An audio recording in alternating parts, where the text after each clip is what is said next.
ሄሉና ናቲሻ ማለት ነው የኛ ሙሽሮች ዛሬ ደግሞ ለየት ባለ ሁኔታ ወደ ወሎ ጎራ ብለው የወሎ ቀሚስ ለብሰው ፏፈሽ ብለው መጥተዋል። ወሎ ገራገሩ እንዴት እንደምታምሩ እኮ ናቲና ሄሉሻ ውበታቸውን ፍቅራቸውን በጣም እየጨመረ ነው በሰሞኑ። ናቲማ ምን ያልጨመረው ነገር አለ? ሮማንቲክ ነገሩም ጨምሯል፣ ማሽኮርመሙንም ጨምሮበታልና ሄሉሻዬ በትናንትናው ቪዲዮ ሽምቅቅ እኮ ነው ያለችው የኔ እናት አሸማቀቃት። ናቲ ግን ምን አስቦ ነው? ልጁን እኮ አንገቱን ነው ያስደፋው። ሰላም ሰላም ቤተሰብ እንዴት ናችሁልኝ? ደህና ናችሁ ወይ? ሰላማችሁ በያላችሁበት ብዝት ትርፍ ይበልላችሁ። ፈጣሪ አምላክ ይጠብቃችሁ፣ ወደ ሀገራችሁ በሰላም ያስገባችሁ እና ውዶችዬ ያው እንግዲህ ወደ በስደት ያላችሁ እህቶቼ ወደ አረብ ሀገራት በተለይ አሁን ያሉት ሁኔታዎች ደስ አይሉም። ጸልዩልን ነው ማለት የምችለው። ምክንያቱም ምንም ይሁን ምንም ሞትም ይሁን እንኳን በሀገር ነው የሚያምረው ውዶችዬ። የሰው ልጅ እንደወጣ መቅረት የለበትም እና ከባድ ነው። ብቻ ፈጣሪ ይጠብቅ እና ካልታሰበ ከድንገተኛ ነገር ይጠብቃችሁ። ውድ ቤተሰብ እንግዲህ ናቲና ሄሉሻ ዛሬ ደግሞ ማለት ነው እንዴት ነው ያማረባቸው ሙሽሮችን። በሉ የእውነት ተሞሸሩና እንያችሁ እንግዲህ ናቲ ደግሞ 10 ልሄድ ነው መሄጃ እየቀረበ ነው ይላል። ግን አንድ ነገር አላየንም እስካሁን ድረስ። ያው የእነሱ ፍቅራቸው ተመልሷል፣ አሁ በአንድ ላይ ሆነዋል። ነገር ግን የሆነ እርምጃ አያስፈልግም። የሆነ እርምጃ ስላችሁ ወይ ቀለበት ወይ ደግሞ ወደ ትዳሩ ምናምን አያስፈልግም። እንዲሁ ዝም ብሎ በቃ ተገናኙ፣ እዛ በኋላ ደግሞ ተለያዩ ነው እና እንግዲህ ትክክለኛውን እኮ መስሎ ነው የመጡት ማለት። ወሎ ገቡ እንዴ? ቆይ ወሎ ገቡ? ወሎ ገራገሩ ገብታችሁ አሳዩን እስኪ። ብቻ ግን አለባበሳችሁ ሁሉ ነገሩ በጣም ነው ደስ የሚለውና የአበሻ ቀሚስ ሲጀመር የሚጠላ ነገር አይደለም። እጅግ በጣም ነው የሚያምረው። ከሰዎች ላይ ሲታይ ግዙት ግዙት ግዙት አያሰኛችሁ? እና የሄሉሻና የናቲን ቀሚስ ሳይ ማለት ነው እኔ ስንት ጊዜ እመኘዋለሁ መሰላችሁ የወሎን ቀሚስ። እግዚአብሔርን ነው የምላችሁና አሁን ግን ከእጄ ሊገባ ነው። ማርያምን ከእጄ ሊገባ ትንሽ ቀን ቀርቶታል እና እጅግ በጣም የሚያምር ነው አለባበሳችሁ ሄሉና ናቲ ማለት ነው። ታምራላችሁ የኔ ቆንጅዮች፣ ፍቅር ይጨምርላችሁ። አሁን ላይ ፍቅር ስለሆናችሁ በጣም ደስ ብሎናል። እንግዲህ ቤተሰብ የትናንትናው ቪዲዮ እኔ እሱ ከሰራው ኮሜንቶቹ ማለት ነው ናቲ ላደረገው ኮሜንቶች ምን እንዳሸማቀቃቸው አላውቅም። አፈረን እኮ በጣም ያሳፍራል። እንዴት እንደዚህ ይደረጋል? እኔ ኮሜንቶች በሳቅ ነው የገደላችሁኝ። በእርግጥ ያው ልክ ናችሁ፣ ግን እንደ ሁኔታችሁ አሳቀኝ። እውነቴን ነው። አንዳንድ ነገሮች ማለት ነው የምሬን ነው ለሰውየው ያላፈረ ለሰውየው ያልከበደው፣ ለእኛ ግን ለምንድን ነው እንደዛ የሚያስፈሩን? ማየቱላ እስከሚከብድን ድረስ ነው የምንደርሰው አንዳንድ ቪዲዮዎች ማለት ነው። ትናንትና ናቲ ያደረገው እሱ ምንም አልመሰለው ከልጁ ጋር እንደዚህ ሲሆን ማለት ነው። ግን ከኮሜንት ላይ ደግሞ ተጽዕኖ አሳደረ። በቃ ምንም ደስ አላላቸውም እውነት ለመናገር። የትናንትና ቪዲዮ ከላይ እስከታች እያየው ነበረ ኮሜንት እና ብዙም እንትን አልደገፉትም። አረ እንደዚህ አይደረግም ነውር ነው እያሉት ነበረ። እና ያው እንግዲህ እንዴት መሰላችሁ የኛ ሀገር ህግ ጠበቅ ያለ ነው። እንደዚህ አይነት ነገሮች ብዙም አልተለመደም ከሀገራችን እንዴ። ቁጥብ ነን እኮ በእንደዚህ አይነት ስነ ስርዓት አይደለም እኛ ኢትዮጵያውያን የምንታወቀውና እንግዲህ ወደዚህ ያሉት ትውልዶች ደግሞ ምንም ለነሱ ምንም ነገር ማድረግ ያው ምንም አይመስላቸውም ለማለት ያክል ነው። በቃ ሚዲያውም ሁሉም ነገር እየተስፋፋ ስለመጣ አሁን ላይ እንደዚህ አይነት ነገሮች እየበረከቱ እየመጡ ነውና እኔ አሁን ናቲ ልጁን የሆነ ቦታ ላይ ምናምን በቃ ይቅርታ እኔ ፕራንክ ላደርግ ፈልጌ ነው ምናምን ይለዋል ብዬ እያሰብኩ ነበረ። እስከ መጨረሻው አለቀ እኮ ቪዲዮ። እኔ ዛሬ ሊቀጥሉት ነው ወይንስ ደግሞ እንዴት ነው ነገሩ?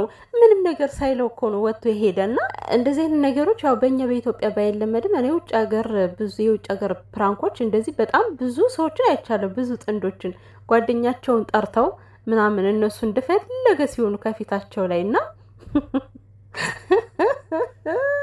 ከዛ የተወሰደ ፕራንክ ነው እናቴ ያደረገው። ነገር ግን ፕራንክ መስራቱ ምናምን ጥሩ ሆኖ እያለ ግን እኔ አልገባኝም። አሁን የዚህ ፖይንት ምንድን ነው? ናቲ ልጁን ለማስቀናት ነው? የልጁ እልክ የልጁን እንዴት እስካሁን አልወጣልህም ነው? ምን ሳይገባኝ ነው ያለቀው ቪዲዮ። በነገራችን ላይ ማብራሪያ ያስፈልገዋል። እውነት ለመናገር ልጁን ፕራንክ ላደረገው ነው አንድ ነገር ነው፣ ግን ፕራንክ ነው ብሎም አልነገረውም። ልጁ በቃ እንደዛ እንደተሸማቀቀ ወጥቶ ሄደ እና ማለት ልጁ እንዲናደድ ፈልገ ነው ወይ ናቲ? አልገባኝም እኮ ማለት ልጁ እኮ ፍቅረኛ አለኝ እኔ የምወዳት ፍቅረኛ አለችኝ ሄሉ ጓደኛዬ ነች ብሎ ተናግሯልና ማለት እኔ ምን ለማሳየት እንደፈለገ ይመስለኛል። ባለፈው በጣም ተበሳጭቶበትና አለክ አስገብቶ ስለነበረ በቃ ከፊቱ ላይ እንደፈለግኩ ልሁን ነው ናቲ አባባሉ።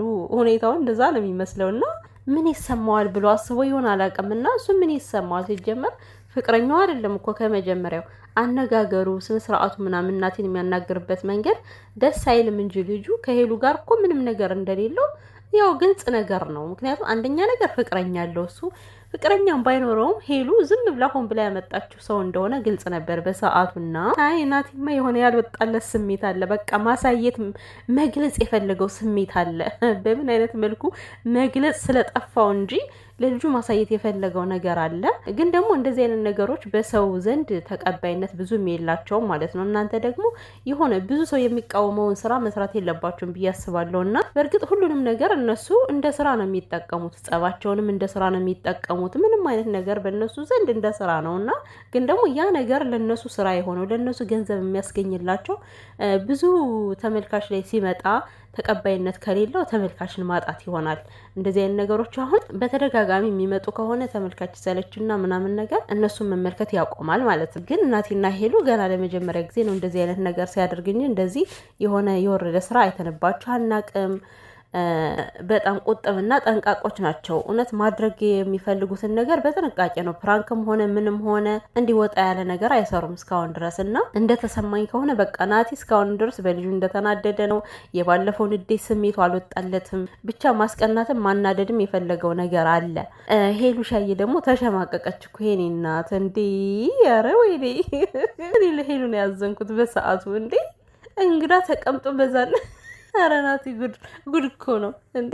እንግዳ ተቀምጦ በዛን ያክል መሆን በጣም ነው የሚደብረው። እውነት ለሄሉ በጣም ነበር ከባድ የነበረው በሰዓቱና ምክንያቱም ያው ደስ የማይል ነገር ነው።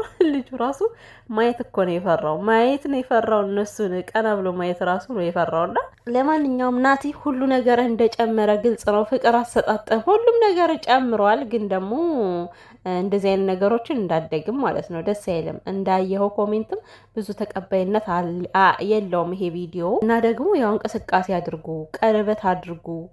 ዝም ብላችሁ አንተ ናቲ ቀን ደርሶ ብድግ ብለህ መሄድ አይቻልም ዝም ብሎ ማለት ነው። አሁን እንደዚህ በደፈራ በቃ እንደተዋደዱ ምናምን ከተለያዩ አለቀ ነገሩ። ከዛ ደግሞ በማል የሚገባው አይታወቅም። ስለዚህ የሆነ ማሰሪያ ነገር ያስፈልጋችኋል እኮ ዝም ብላችሁ ሳትተሳሰሩማ መለየት የለባችሁም። እና ቀኔ ይቀርቧል እያለ ነው። ሄሉ ሻዬ እንግዲህ ፈጣሪ ይሁንሽ። ናቲ ሲለያት እንዴት ነው የምትሆነው? የኔ ምስኪን የኔ ብቸኛ ልትሆን ነው እንደገና ማለት ነው። ፈጣሪ መላ ፈጥሮ ማለት ነው በአንድ ላይ የምትሆንበትን ጊዜ ያመቻችላችሁ እንጂ ተለያይቶ ፍቅር በርቀት ፍቅር በጣም ነው የሚከብደው እውነት ለመናገር ማለት ነው። ለሱም ይከብዳል ተለያይቶ መኖርና እንኳን አይደለም እንደዚህ እየተዋደዱ እየተፋቀሩ የሆነ ነገር ፍጠሩ። ናቲና ሄሉሻ ደግሞ በጣም ነው የምታምሩት። እንግዲህ በኋላ ላይ ቪዲዮ ይለቀቃል ዘንከት እያሉ በወሎዬ ቀሚስ። የወሎ ነው አይደል ቤተሰብ? የወሎ ቀሚስ ነው የራያ ቀሚስ ነው ብቻ የወሎ ይመስለኛል ሳስበውና እንግዲህ እንጠብቃችኋለን።